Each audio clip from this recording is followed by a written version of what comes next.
আজকে ভিডিওতে আমরা যে আলোচনা করব সেটি হচ্ছে রোগ দমন করলে কি কি সমস্যা হতে পারে এবং এর কার্যকারী হোমিওপ্যাথিক ওষুধ কি আছে সেটা নিয়ে আজকে আলোচনা করছি।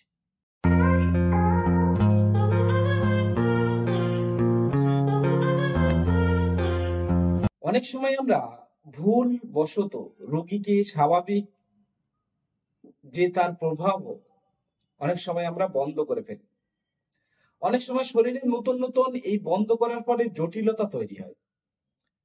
এর যদি সঠিক হোমিওপ্যাথিক ওষুধ যদি আপনারা ব্যবহার করেন তাহলে এই জটিলতা থেকে আবার মুক্তি পাওয়া সম্ভব।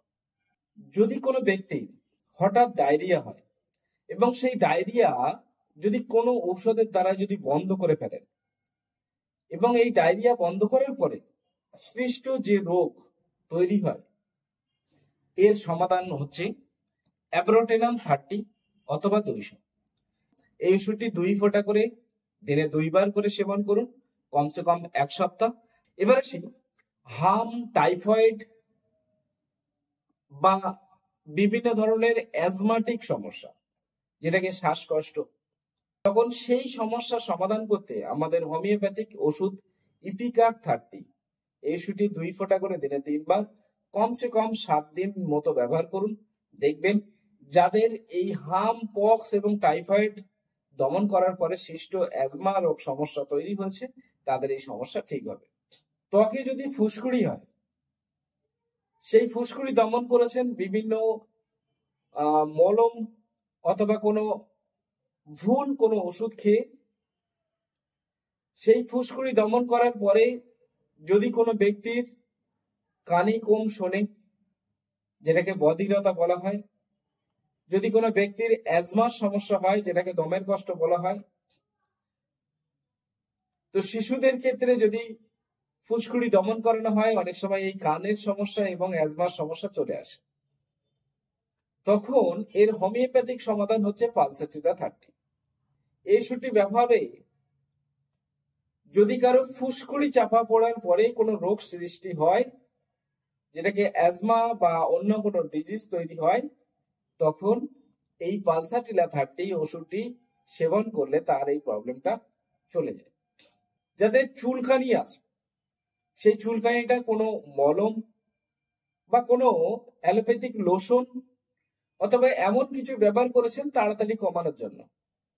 এখন এই চুলকানি শরীর থেকে যখন কমাতে শুরু করেছেন, তখন এর থেকে যদি কোনো রোগ সৃষ্টি হয়, কারো হার্টের প্রবলেম হতে পারে, কারো শ্বাসকষ্ট হতে পারে, কারো অ্যালার্জির সমস্যা হতে পারে। তো যে কারণে যেটাই হোক না কেন, যদি অ্যালার্জি চাপা পড়ে যাওয়ার কারণে তার যদি সৃষ্ট কোনো রোগ বা চর্মরোগ চাপা পড়ার কারণে যদি কোনো রকম সমস্যা তৈরি হয়, সেখানে আমরা এপিসমেল 30 এই ওষুধটি ব্যবহার করতে হবে। শরীরে কোনো রকম ফুসকুড়ি যদি হয়, সেই ফুসকুড়ি যদি বের হওয়ার আগে যদি সেটাকে চাপা দেওয়া হয়, শরীরে কোনো রকম ফুসকুড়ি হচ্ছে, সেই ফুসকুড়িটা বার হওয়ার আগে আপনি চাপা দিয়ে দিলেন।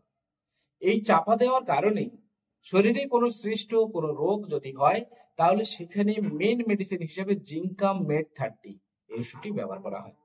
জিঙ্কাম মেড 30 এই ওষুধটি 2 ফোঁটা করে দিনে 3 বার ব্যবহার করবেন, দেখবেন প্রবলেমটা অনেক অংশ চলে যাবে। ত্বকের ফুসকুড়ির ফলে ডায়রিয়া, কখনো কখনো ত্বকে ফুসকুড়ি হওয়ার পরে ডায়রিয়া তৈরি হয় বা ডায়রিয়া তৈরি হতে পারে। এটি শরীরের অ্যান্টিফিকেশন প্রক্রিয়ার একটা অংশ।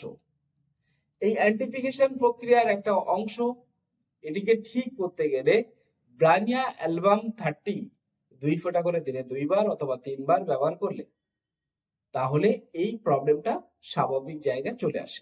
রোগ দমন করলে শরীরের ভিতরে জটিলতা সৃষ্টি করে।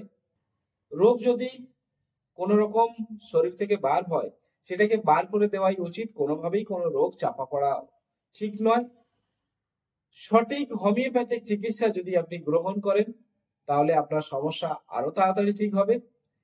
তো বন্ধুরা, ভিডিওটি যদি ভালো লাগে অবশ্যই ভিডিওটিকে শেয়ার করবেন, আপনাদের মতামত জানানোর জন্য কমেন্ট করবেন এবং আমাদের ভিডিও করার মনোবল বাড়ানোর জন্য আপনারা অবশ্যই ভিডিওটিকে একটা লাইক দেবেন।